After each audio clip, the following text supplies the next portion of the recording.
Asked to go to the loo. He went to the loo. One of the staff members at the venue go and look for him in the loo, and he's done a runner.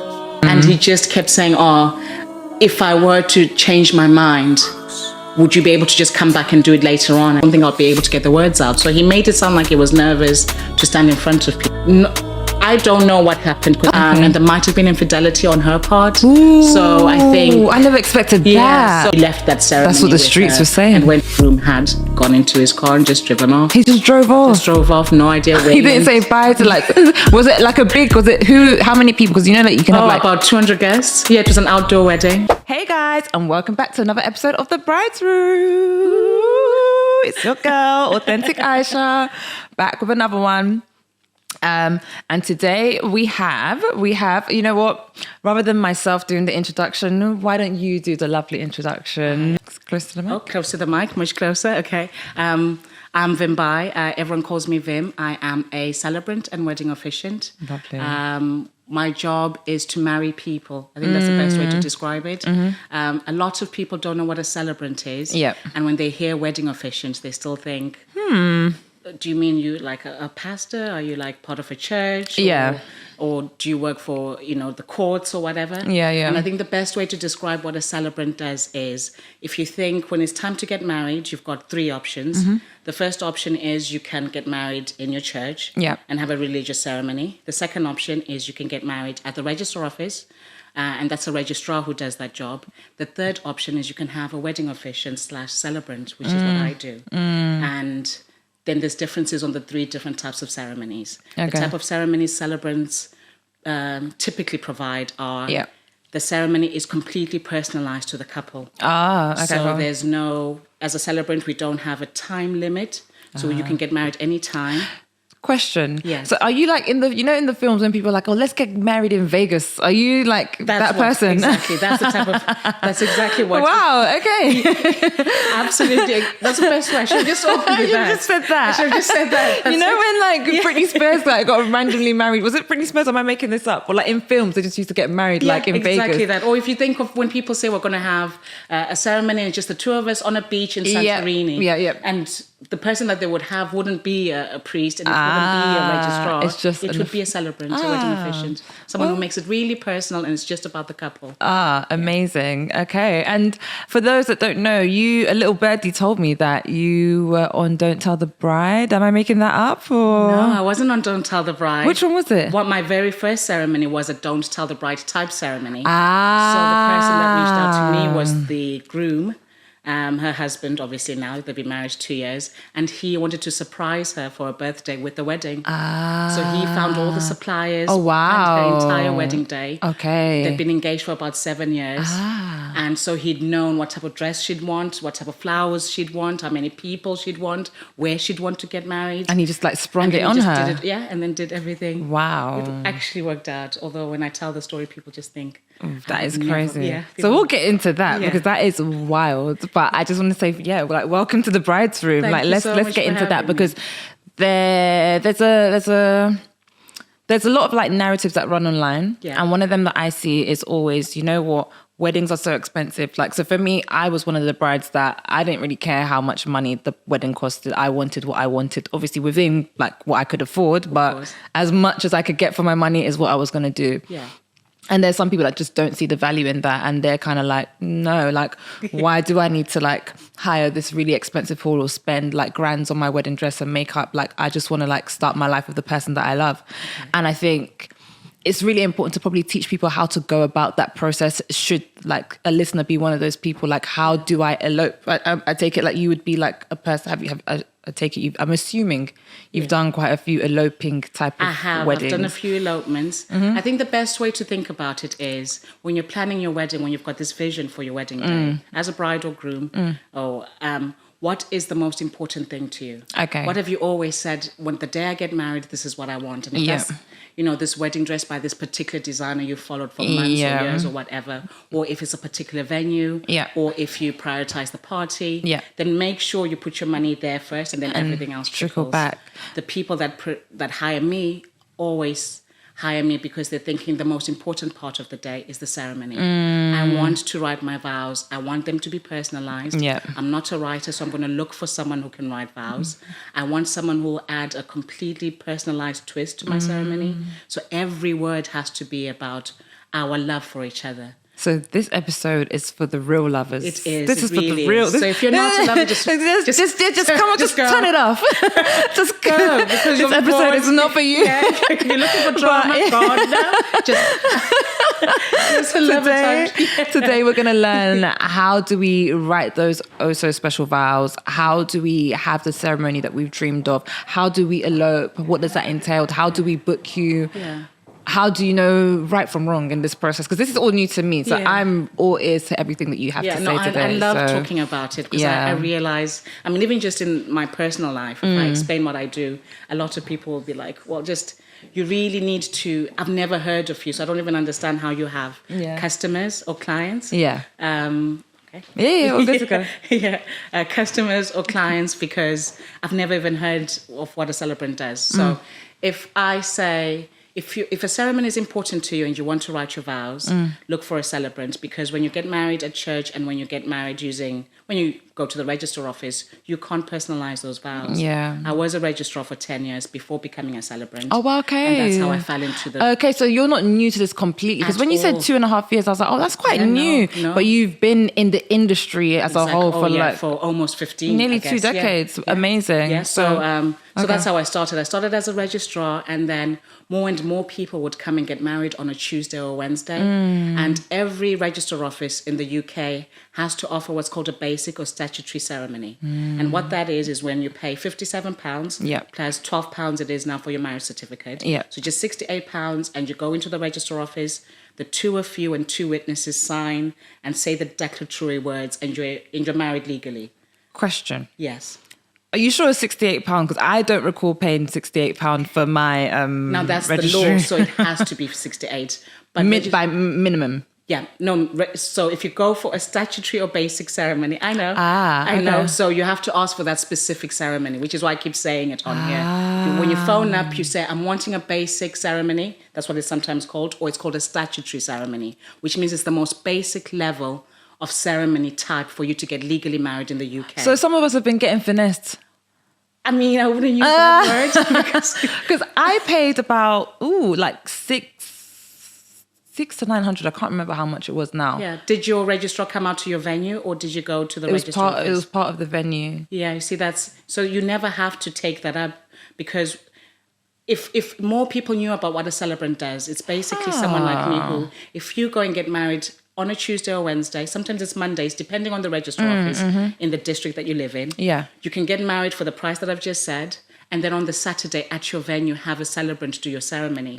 That way you've met the person before, you've told me what type of ceremony you want. We've worked together for the year or the 2 years while you've been planning the rest of the wedding. So I know what your vows will be like. I help you source readings. We will make it completely personalized, which you don't get with the register office. So you don't have to have a registrar come out to your venue. Even if the venue is licensed, you have no obligation to go with the registrar. And the venue doesn't make any money from the registrar. They just tell you automatically.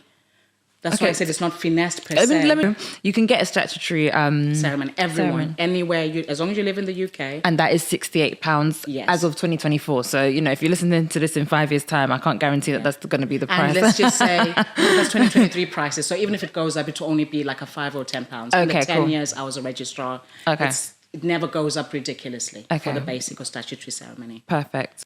So, okay, so let's move on then. So, like we said, like you're very much for the people that like to elope, the people that are what we consider real lovers, right? The people that actually focus on the actual ceremony, what it's actually meant to be.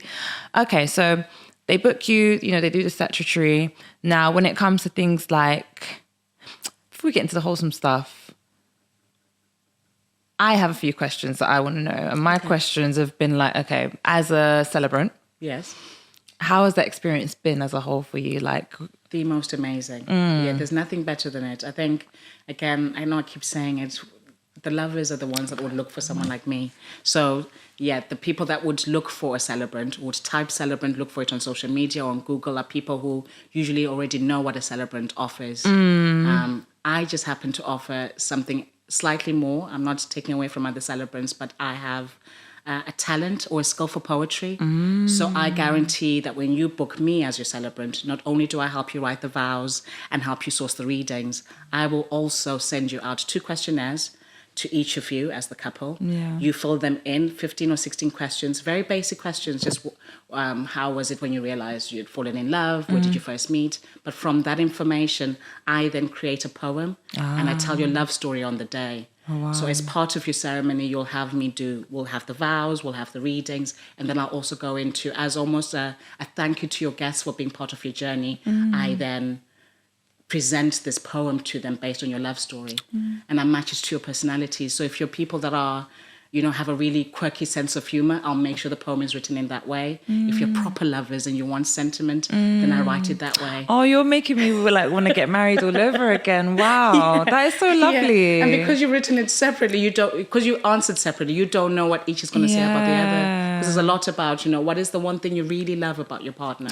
Or what have you learned from your partner? Yeah. And usually when you're going through the wedding planning process, there's no time to stop and think. Yeah. So the questionnaire forces you to be in this really lovely zone. Yeah. And then when you hear what your partner has said to you, but it's said in this story or poem. It's beautiful. Yeah. Beautiful. Oh, amazing. Why would anyone use a registrar? Exactly. I mean, well, we know why now. Exactly. We know why now. Okay, cool. Yeah. So I'm sure there's somebody that is listening to this and it's like, okay, cool. So just me now being nosy, like, what's the craziest thing that you've seen? Because like I said, I now understand that you were the person that stands at the altar when someone decides actually at 2 a.m. in Vegas, I want to get married. Fuck it. Let's get married. Sorry, I'm going to cut this out. But let's get married. Let's do it. Let's do it. Yeah. And you're the person that can do it because you're not the religious one and you're not the legal one. You're just the one.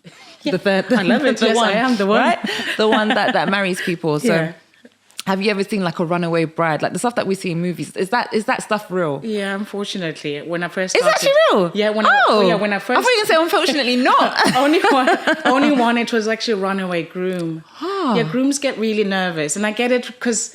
And I know it's a big thing. We all grow up, especially as girls, and we grow up thinking this is what we want. I already know what the title of this video is going to be.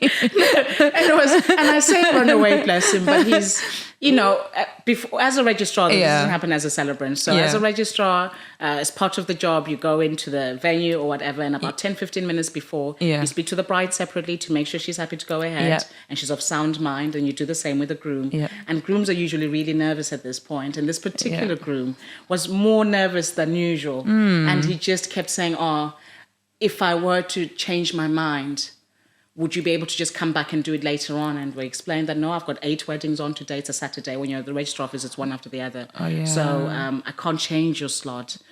Do you think your nerves are... Instead, I just don't think I'll be able to get the words out. So he made it sound like he was nervous to stand in front of people. Okay. He asked to go to the loo. He went to the loo. He doesn't come back. We are waiting at the podium, waiting for him to... One of the staff members at the venue go and look for him in the loo, and he's done a runner. He's gone. And I don't know what happened because obviously I have to leave and go to the next place. But when I came back to the venue, we found out, although this is really gossipy, that it was something had happened in the... No, true. So to just say, that something had happened in the week with their family that clashed or something, and there might have been infidelity on her part. Ooh, so I think I never expected that. So, but again, like I said, it's very gossipy, and I can't say for sure. But we left that ceremony. That's what the streets were saying, and went on to the next one because groom had gone into his car and just driven off. He just drove off? Just drove off, no idea where he didn't say bye to was it like how many people? Because you know that you can have about 200 guests. Yeah, it was an outdoor wedding. It was an outdoor wedding in Yorkshire where I live. So my God. I know. And that's the last time. I've never seen anything like that. How did you handle that, being in that position? Like, what do you do? Because like, I always wonder, okay, cool. The person runs away. In this case, it's the groom. Yeah. But like, you now get the news, so, like someone's come up to you, you know, like when they whisper, so they're like, okay, something's been whispered to you, the groom's run away. What do you then say to the crowd and the guests? I think, and the bride? Yeah, unfortunately or fortunately, because at that time I was a registrar, not a celebrant. So if I was a celebrant, I don't take on it. All celebrants don't take on any other ceremonies on the day. Okay. So if your wedding's at 2, even if we start at 3, it doesn't matter, we're there. Yeah, we're there for you. But as a registrar, I'm on a time limit session on a Saturday. So by the time it had trickled and the information had come to me, I'm exiting and leaving the staff to deal with it because it's my job. I've got to go to the next wedding. Wait, so it's not your job to say... Well, that's not... There's no wedding. I'm here to marry someone. So who communicates so to be that? the staff would have to say, and the staff would have to, because they're staying with her. If it's a... When you say staff, sorry. Oh, yeah, I mean like the venue staff. So the coordinators on the day or the wedding planners, whoever is in charge of the wedding. Because when you use a registrar, it's someone who's in a uniform or in a suit, and that's my job, to come and marry someone. If there's no one to marry, that is mad. Runner, I've got to go to my next wedding. So on to the next one. Sorry. I know, unfortunately, but... And that was your first time experiencing that? Anything like that, yeah. So how did you react? Was it kind of like, oh, that's really unfortunate, but like your day is just so busy. Exactly. Okay. So even when I'm telling it, I can see it sounds like, wait, what about the bride? Why didn't you? Of course I can. But I'm also working. Ouch. I can't. Yeah, it's just so different being a celebrant to a registrar. It's very time restricted. It's very stressful. It is just, and you, as you know, because you've been married before, and you said you went to the registrar office. Yeah. You've got a time limit. It's so restricted, and there's people straight after you. Yeah, like literally, they're like, okay, hurry up, come up the stairs, clean up your confetti, go. Yeah. Kind of thing. So there's no one to marry, and I'm only here to marry someone, so I'm going to move on. And I'm really sorry for you, but I've got to go. Oh, so it does happen in real life? It does, and it's only happened once, and I don't know if he ever rebooked or what happened. I'll be lying to you. I never chased it up. Yeah. Damn. So, you've said that, you help people write their vows, you tailor it to their personalities. Like how do you know a good celebrant? So someone like me now, because if I was to hear this episode, I would be like, oh wow, that's actually really interesting. I never thought about getting married in that way, and I would love to do this. Yeah. But how do I know who's good? That's a really good question. Because like with food, you can taste it, you like it. With music, you hear it, it's good, I want it. But with a celebrant, it's such a personal thing. Yeah. And obviously, you can see people on Instagram, but like, how do you know like the right celebrant for yourself? I think the best way is, depending on the type of person you are, if you're someone who believes in people's energies or whatever, it's about the personality. If you can imagine me on your wedding day with you, or through the journey with you, through the way I talk about what I do, what I can offer, my writing skills that you'd have seen on social media and on websites and reviews, then you would choose. But I think, yes, so you make a very good point. There's no way of ever knowing in advance. Yeah. So you'd have to just go with your budget as well. That's a big one. But also what's important. Does Vim sound like someone I want during my wedding planning journey? Does it sound like when she talks about love and the vows she'll help us with, is that something that is important to me that I would want someone like her being part of? Okay. Most celebrants, I don't know any, so I'll just say most, just in case there are some, but most celebrants will always have a phone call and a Zoom and a video call with you for free. No obligation, so we can just get to know each other. Half an hour over the phone, see if our personalities match, whether we understand each other, because that's going to be really important, especially because of what I do. If I'm writing a poem and creating this story for you, you need to be open with me.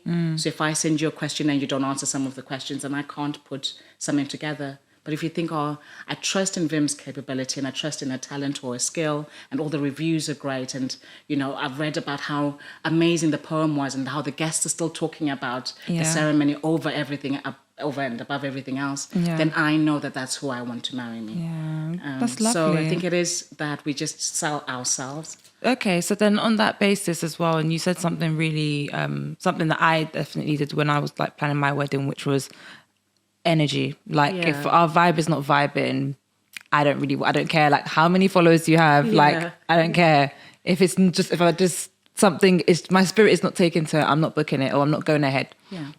But I guess you're technically a vendor, right? So has it worked in the reverse for yourself where like actually a couple have approached you and you've been like, ooh, I don't quite think I'm the right fit for you? No, see, I think because I've been doing it, just over 2 years now. And I don't know if I can talk about God on this platform. Go for it. But I'm very big on believing that the people that are approaching or the people that look for me are definitely sent by God, and that the universe is working in this amazing way. Because if you look at my Instagram, and if you look at, I think I have a nice website, but my Instagram, I definitely don't have many followers. But I've just come back from Lisbon, and this beautiful destination wedding, and to think that someone could go on my Instagram, see not many followers, look at a few of the posts that I've written and how I write, looked at some of the reviews and thought, you know what, I want to take her from England to Portugal, and lovely. I wanted to be my celebrant. I could have anyone out there. It's true. There's loads that speak English, and there's many it's a saturated market. Yeah. But I think the vibes and the energy, it all works out. Oh, that's lovely. So I haven't had anyone who phones me up and says, "Oh, I've seen your Instagram, or I'm on your website, and I would love to have you as our celebrant." And then I get off the phone and think, no, she didn't really sound like my cup of tea. It's not happened yet. And I really doubt it will. Yeah. Oh, that's lovely then. It sounds like you have a very specific audience, shall I say, or type of couple that come your way. People that clearly like into like poetry, literature, that kind of thing. Or just like, I guess their words really mean a lot to them. So, or words of affirmation, I guess that's a love language in itself. It is. Yeah, no, it's beautiful. It's been beautiful to like learn that. I question, obviously you don't have to answer necessarily figures specifically, but I just wanted to know as well, for the people that do want to elope or just have like a smaller wedding or just want to focus solely on this part of the wedding, in comparison to having a traditional wedding day, does the price vary? Is it very dramatic in terms of the difference that you would spend from like a full day to like your type of wedding? I mean, celebrants, because we're self-employed and it's up to me to charge what I think I'm worth. But you'll find a lot of celebrants will be very comparable to the register office. So even though the register office is very rigid and it's, there's only so many options you can choose as far as the words you say to each other and the readings you're allowed to have. And then there's restrictions, like we said, about around religion. There can't be any of that. So as much as there's restrictions, as celebrants, we also completely acknowledge the fact that it is also legal. That a lot of people don't want to have to go on a Tuesday or Wednesday and get married in the morning and then have a Saturday ceremony and do it all again, quotation marks. So we, as much as I know I give something completely personalized and I put my heart and soul into it, I also completely acknowledge the fact that you're still paying, even if it is 68. It's gone up to 78. Just in case. Just to give yourself a little buffer. Exactly. But someone is still thinking, or maybe someone's just thinking, I still don't want to say, I don't want to have to do anything to do with a wedding or marriage on a Tuesday. My wedding day is Saturday. So even if it means a registrar that I've never met before, who might not be able to pronounce my name, who's saying the same thing she said to everyone else beforehand, I just want everything to be in one day. So we don't charge much more, regardless of the fact that we know we give you much more. And that's because we completely acknowledge and understand that at the moment, even though in Scotland it's different, celebrants can legally marry. But at the moment, we're still fighting for the right to be able to legally marry in England and Wales. Oh, wow. Okay, cool. Well, that's really good to know. And I want to end this whole episode, for me, it feels very beautiful. It's been very beautiful just talking about love. I love love. Do you know what I mean? So for me, it just sounds so wholesome, and I wish it was an area that I focused on a little bit more. Had I had the information at the time. But I don't know if there's like any advice you'd like to give to someone that has just got engaged and wants to know if this is for them. But I know you did say as well, budget wise, but any other advice that you'd like to give? I think if you know who your family is, if you know who your guests are going to be, please just remember that if you choose to go down the registrar route, the time is so restricted. It is such a shame because I am Black, I'm African, I'm a Zimbabwean. I was born in Zimbabwe and lived here 20 years. But I know the family that I have. And I know when I got married in a church and we started 2 hours later. And we'd been going to that church, it's a Catholic church, and we were going to that church for years. So Father Kieran was very patient. But registrars, we just can't. It's not because I'm impatient. It's not because I'm being rude.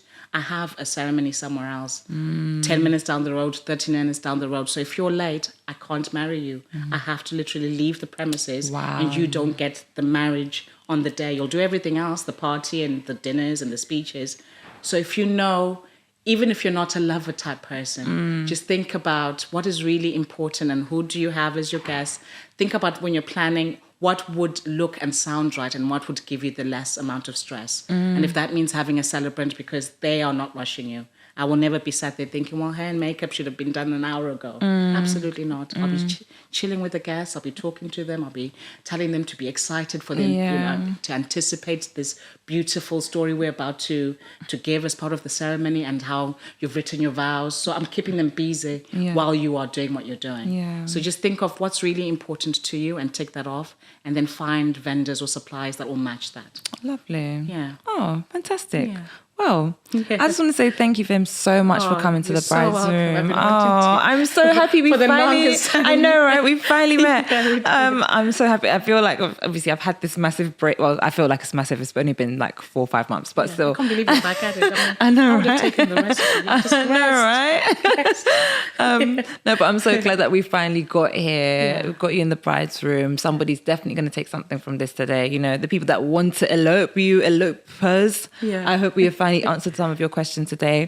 Vim, also as well, where can we find you after this episode? Like, please, like, let the people know. That's your camera there. Okay, that one. Okay, so you can find me on all social media, so Facebook, Instagram. If you look for Forever Loved Celebrancy, I didn't think of how long the name would be when I first started, but we were talking about energies, and I called myself Forever Loved because I believe that everyone who does hire me as their celebrant will have love forever.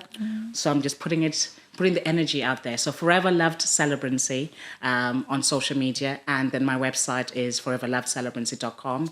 Or just type in Google Vim the Celebrant and I do come up. I've checked. Aww. So yeah. And guys, until next time, thank you so much for coming to the Bride's Room. Have a lovely week, everyone. Thank you for having me again. No worries, Vim. We'll see you later. Bye. Bye. Woo. And breathe.